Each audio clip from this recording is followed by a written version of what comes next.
This episode of Manage Smarter is presented by Sales Fuel Coach, our adaptive sales coaching featuring 5-minute quick coaching personalized to each sales rep.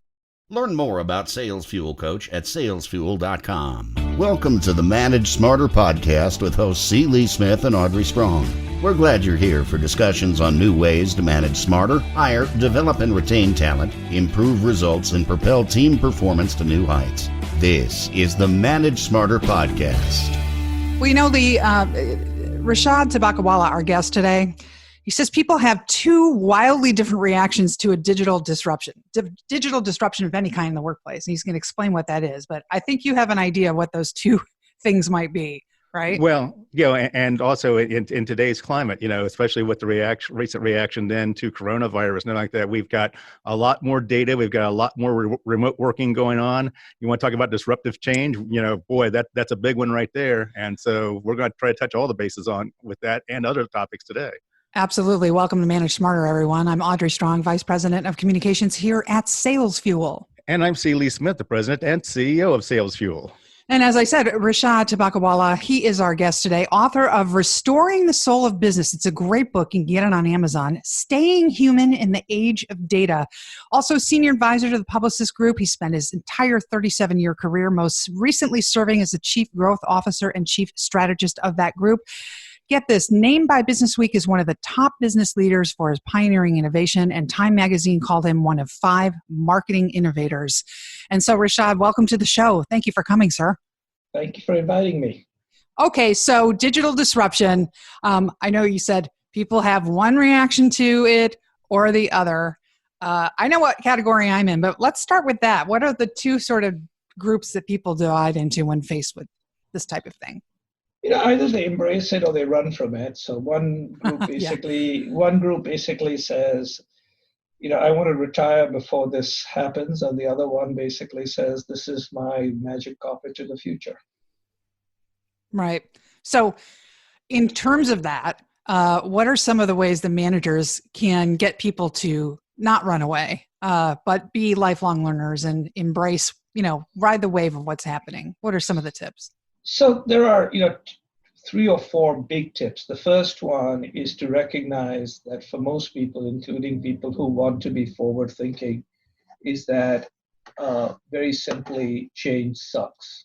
So, my belief is that when people come and tell me to change, I say, I'm a happy person. Please change yourself. Does that make sense? Yes. But I'm happy. So don't you bother.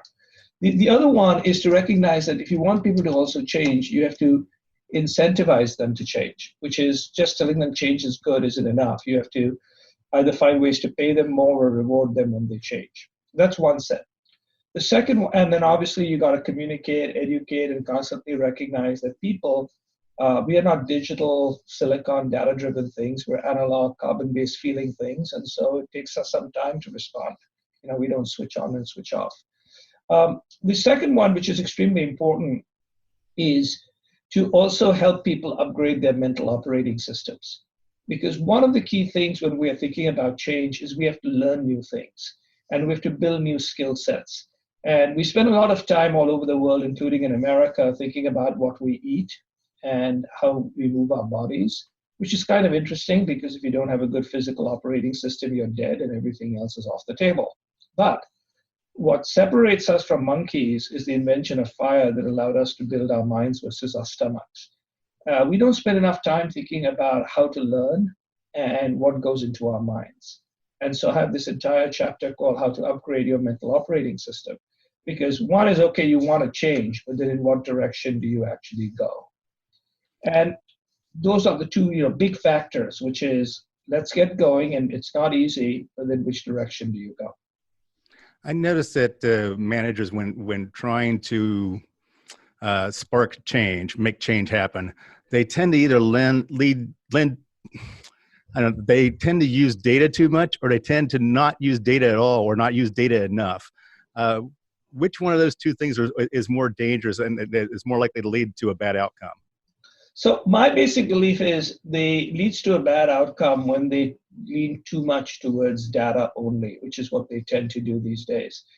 So the underlying thesis of my book, or rather there's something that connects all the chapters, because you can read any chapter in any order, but the connecting tissue is what I call successful leaders and companies balance the story and the spreadsheet.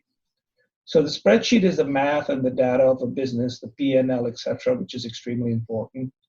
And to my basic belief is growing actually so important and so overemphasized that it may eventually lead companies into thinking only about the numbers. So opening new accounts was the key driving force behind Wells Fargo. So why not open fake accounts, right?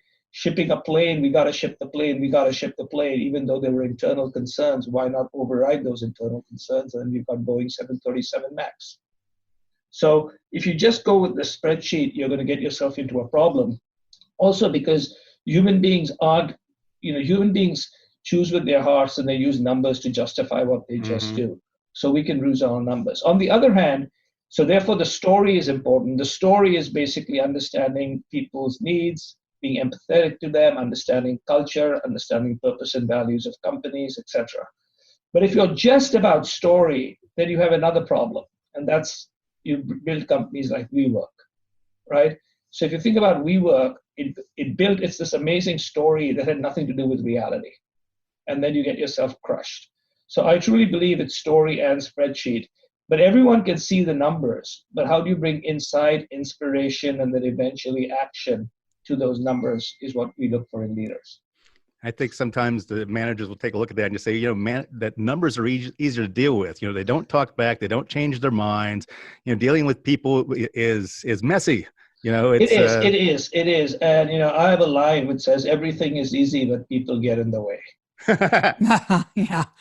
So if you're fusing together emotion and the data, like you said, look at both parts. One of the other things that you talk about this transforming organizations that happens is an increase in empathy and creativity among staff. And what is the importance of those two things, and how do you draw that out? So there are two factors. One is a lot of companies, as they change, they do these things called the offsite. If you remember, they go to a place, sure. Give people crayons and color, and they no ideas are wrong, which basically tells me that why can't you have crayons and why don't you give crayons to everybody all the time? They're pretty cheap, and you can just tell people no ideas are bad all the time, right? So I've actually thought about it slightly different, which is in many ways, the best entrepreneurs and the best offsites are actually interacting with artists.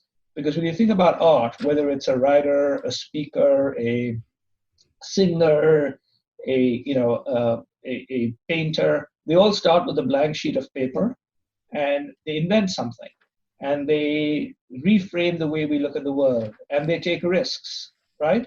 Mm-hmm. So one of the key things I tell people is let's put some poetry into the PowerPoint and let's discuss, expose, and talk about, and let people go and have artistic experiences that they come back and talk about. One of the most amazing things is some people have taken this so seriously that many companies have bought copies of my books for all their employees, and they're having book clubs around the book as a form of art. Oh, that's a great idea. Okay, which is that they're selecting certain chapters and they say, let's discuss how this affects our business, which is sort of one. But the other reason why I bring in this whole idea of empathy and other personal stuff is for a long time I've studied leadership, and a big thing that I discovered is that good leaders have 5 characteristics. One of them, not surprising, is capability. You can't be a good leader unless you're a capable person. The second one, very important, also probably well known, is integrity, which is people have to trust you.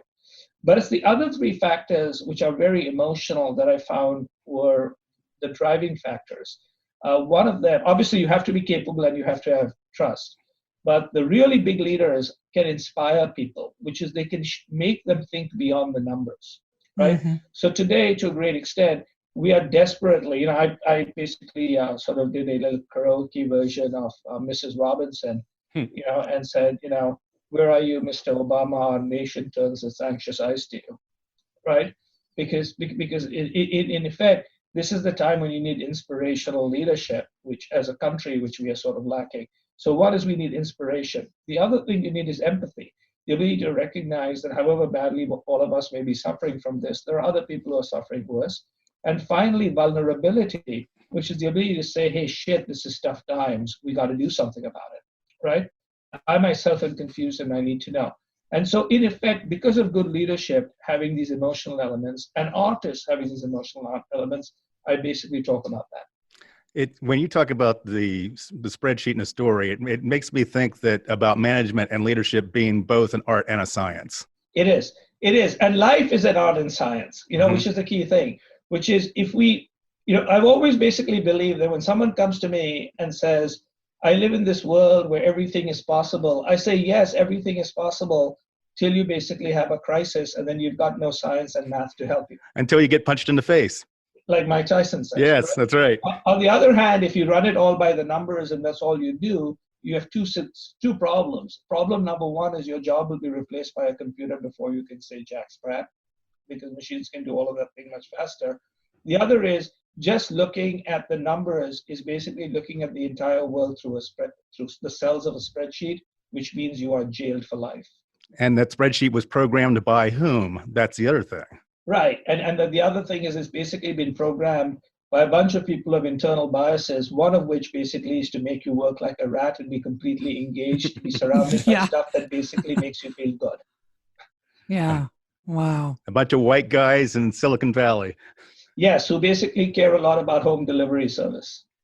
And an algorithm with certain metrics and benchmarks that you're supposed to hit, right? So yes, and unfortunately that has become so prevalent. Is what now we all sort of react to this. Like there are all these things about literally, how many reviews, how many stars, how many this. So all of us are basically like running around trying to collect these fake metrics in some ways, which have been optimized to make other people money, but make us feel like we have social capital. Mm-hmm. The problem is social capital has never paid a bill, excepting if you got so much social capital that you become Kim Kardashian or someone like that.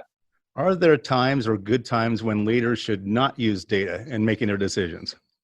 Yes, I truly believe that the best leaders make their best decisions by first sitting with a lot of data, then sitting with a lot of people. And then it's not a gut judgment, it's an informed judgment. And usually the informed judgment that works tends to resonate on a human scale. Jeff Bezos basically says, whenever he sees the data, he looks at it, but then when he hears a story and an anecdote, he then asks his people to go find the data to see if that anecdote is true or not. Mm-hmm. Right? So in many ways, the input should basically come from human, but then you should basically utilize data to interrogate whether that's just, how deep is it, how wide is it, and how true it is. So it's one of those key things. But just by looking at an array of numbers doesn't tell you much. It's like basically being a technical stock trader. Plus, I can make those numbers. I could spend those numbers any way I want. That's the key. What tends to happen is one of the key things we do have is the new language, because it doesn't speak back, is math. And what tends to happen is you can make numbers look amazing, with using statistical packages and other things. And so as I quote in my book, I think it's Mark Twain, there are lies and then there are statistics. Damn lies and statistics, that's right. And so you can, and we tend to, often I basically ask people, before you show me anything, please tell me what your incentive for this meeting is, or can you tell me what your incentive system is, right? And then I said, you don't have to show me anything, you're going to show me the following things that basically incent that align with your incentive system, and you really don't care about me, you just have aligned with your incentive system. But you'll make it look like it's all about me, but it's really about your incentive system. Mm-hmm. Interesting. Okay. And when I was kind of doing show prep, Rishad, and looking over the book and everything, I got to ask about when you say it's essential to have a culture and courage that calls out, quote, the turd on the table. I had to ask. Yeah. There's a chapter called The Turd on the Table. Why don't you explain the concept of that? So we can all embrace it. I guess, yes. Embrace the turd on the table. I think you have to embrace the concept of the turd on the table, but not embrace the turd itself. Okay. Was this caused by the elephant in the room? That's what I want to know. It was sort of that. It was actually used in a real meeting, which is actually quoted in the book. And that's the other thing people find fascinating in the book. I say you can read any chapter in any order. Many of them basically start with the turd on the table, right? And the basic idea is all of us know in business, we sit around in rooms and there's something in the middle of the table which is brown and moist, and we think it's a brownie, but we all know it's a piece of shit, right? Mm-hmm. But we don't call it out. And so we then pretend. And the same company that basically says we want, risk-taking and we want innovation punishes people who basically say, hey, why are we doing this? Or, hey, boss, you don't know what you're doing. Or, things like that. So I truly believe that at the aforementioned Wells Fargo and Boeing, people were calling out the turd, but people were not listening to them or punishing them, right? Mm-hmm. So how do you create an environment where if you're younger, you can actually speak up without losing your job, which is what I used to do when I still had my job, or when you're older not older, but more senior in your career, like I became, how do I make sure that people can come up to me and either say the strategy I'm working on makes no sense, the direction of the company makes no sense, and often I make no sense. It's interesting. And without that, how the hell do you improve? So, or sometimes what happens, Rishad, is like, hey, I think it'd be a great idea if instead of doing this, we started doing this. Yes. And then what happens is like, that sounds like a great idea. Why don't you lead the team where to make that happen? And now all of a sudden you're being rewarded, so to speak, putting air quotes, then, with more work to do when you don't have time to do the work you're doing now. Yeah. And people basically don't do it, one, because they've learned to keep their heads down, because it'll get chopped off, or two, it'll be someone will put more on their head, as you say, more to do, right? Or third, and we have to be aware of this, which is maybe we're wrong, right? So when you see something that doesn't make sense, it doesn't mean it's wrong. It may mean you aren't seeing it from the right angle. You don't have all the information, and you might be wrong. And someone will say it when people come to me and I tell that, I have to tell them that they haven't seen the whole picture or they're wrong. I don't say it that way. What I basically say is, first, thank you very much for coming here. Second, it's very clear that I've not communicated all the facts, because if you had all the facts, you may come up with this different way of looking at it. My fault. I didn't give you all the facts. Mm-hmm. And therefore, you telling me this, even though I'm not going to give you the facts, you're going to see it probably my way. You've improved me by basically saying me I haven't told you all the facts. But more importantly, I am so glad you spoke up, and please keep speaking up. Once you do that, people will always speak up. So with all the social distancing and everything like that's been going on, started with the coronavirus and our needed reaction to it, I'm wondering, do we risk some long-term loss to our human connection, with our coworkers, as people have to stay apart from each other, or we're working more remotely? And I don't believe then that after, once the crisis is over, that all of a sudden we're going to all flock back to the office. I think we're just going to prove that, hey, we can get as much done, if not more done, from home. And people are going to look at the numbers and the productivity there and go and continue to allow that to happen. But by doing that, though, do we risk losing something bigger? We do. So what I have is a chapter in my book called Managing the Darker Side of Brighter Screens. And as you would expect with someone like me with the story and the spreadsheet, I basically consider a middle path. So I actually compare two things. I compare the way I used to work 38 years ago and how I do it today, right? And 38 years ago, I would write something on a piece of paper. My assistant would put it on a typewriter. We'd use whiteout to make sure it was fine. We'd then go down and we would probably make acetates, right? Mm-hmm. If I needed some information, I'd basically, go down to the librarian. We had a librarian, and she'd look up microfiches, or she'd get a book and go read the book, and that was that. And today it's a little bit different. And so I believe that modern technology has enabled much greater productivity, much greater what I call diversity, because more people can work from home and look after their kids or look after their older ones or just be in a different city where you can't be. So I truly believe that many of these technologies have truly improved life. On the other hand, if you don't have some personal interactions once in a while, if you don't basically have where people even look at each other and talk about real things versus looking at spreadsheets and numbers, you lose a lot, because what you lose is the human nuance and trust, etc. So there's a company called Automatic. They own WordPress, and now they also own Tumblr.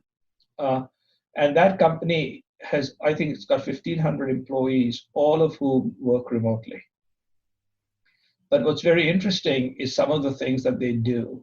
So, and that's what I call for in my book, which is when I was running groups, I would do this, which is they do 2 or 3 key things. The first is anytime when someone has something that you would physically reward them with, let's say it's my birthday, right? What would tend to basically happen is the company ships a birthday cake to your home. Mm-hmm.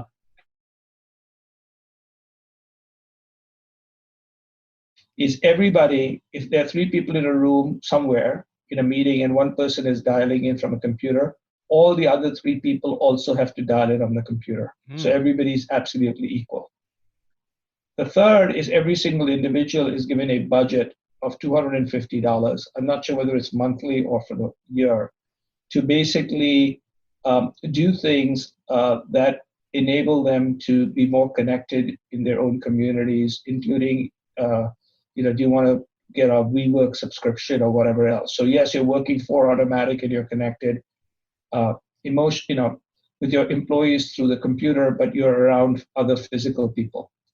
But the most amazing thing is this: 2 to 4 times a year, you have to meet up with your team. So the teams basically decide where they want to meet up. They decide how to fund it. I mean, not the company funds it, but they may say, let's all go to New Orleans for 4 days. We'll have meetings and we all gather together. My team will meet up. And they do that 2 to 4 times a year. And they believe that is absolutely essential for human connection so that the rest of the time they can work this way. Those are all great ideas, Rishad. And, I know that you two met when Lee saw you speak. If you want Rishad to come speak to your group, @Rishad is your Twitter handle. Right. RishadTobaccowala.com is the website. And everybody, you got to go out and get this book, Restoring the Soul of Business, Staying Human in the Age of Data. It's only going to get more datafied. It's going to get only more datafied, and it's got so datafied that I've had to basically make sure that I use data on Amazon. So you don't even have to remember the book. All you have to remember is RISHAD. And you put RISHAD and out it shows on Amazon. There you go. Now, you're like Madonna. You're so famous now. You just need the one name. You're like Brazilian, like a Brazilian football player, yeah? That's what it is. As I tell people, it's @Rishad, and my email address, believe it or not, is rishad@gmail.com. So it's all Rishad everywhere. That's fantastic. That's great. And that's in the show notes, everybody. Rishad, thanks for joining us today. All great stuff and just a little bit of insight into the book. So we appreciate it. Thank you very much. Thanks for listening. If you enjoyed the show, please rate and recommend on iTunes, Overcast, or wherever you get your podcasts. You can also get more great information at salesfuel.com.